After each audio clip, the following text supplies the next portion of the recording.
Okay, I'm Dr. Himanshu Garg. I'm respiratory and sleep physician. I currently head the Department of Respiratory and Sleep Medicine at Artemis hospitals in Gurgaon. So there has been an exponential increase in respiratory ailments, especially in the youngsters and the elderly. So the rise is definitely noticeable. It is very visible, and the authorities and the people at large are both noticing it. So environment, we know, is a major precursor of respiratory illnesses, and we also now have the evidence. It is no longer an assumption. I think we have very solid evidence of the exponential increase in sort of the level of pollution is linked to the rise of respiratory illnesses, and especially in the vulnerable populations. So amongst the kids, when the lungs are developing, they have inherently very small airways, and if you have some degree of pollution and you set off an inflammation or a bronchiolitis, very quickly you will have hear them wheezing or present like an asthma-like presentation.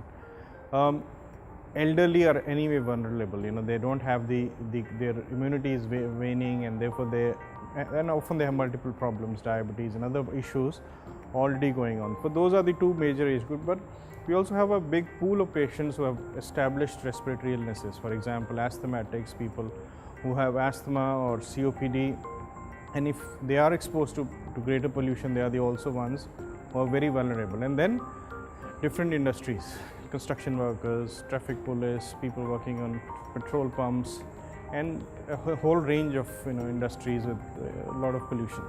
Some of that did come about from the rural backgrounds, where we found a lot of these ladies coming to us with respiratory illness, and it was actually an Indian sort of the international arena did not recognize it. It was a lot to do with the chula smoke, that we found that these are the patients who had similar problems or similar lungs to smokers, and therefore had COPD. So again, I don't think inherently there is any genetic difference between, but yes, depends on the environment.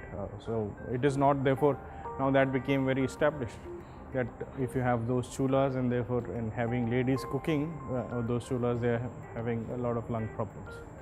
Yes, so what I'd like to say is that we have a problem that we all understand, and there is no solution that you and me can sit in this room and find.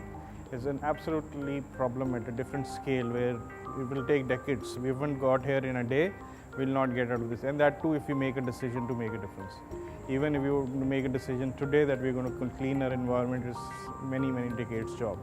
Don't know whether we'll get it in our lifetime. So what option are we left with apart from working on an individual scale, protecting ourselves, taking charge of our own health and our loved ones, that let's do what is possible at our individual scale. So I think in that context, people will have to, they have little choice apart from having to resort to using masks, making sure that their indoor air levels are fine.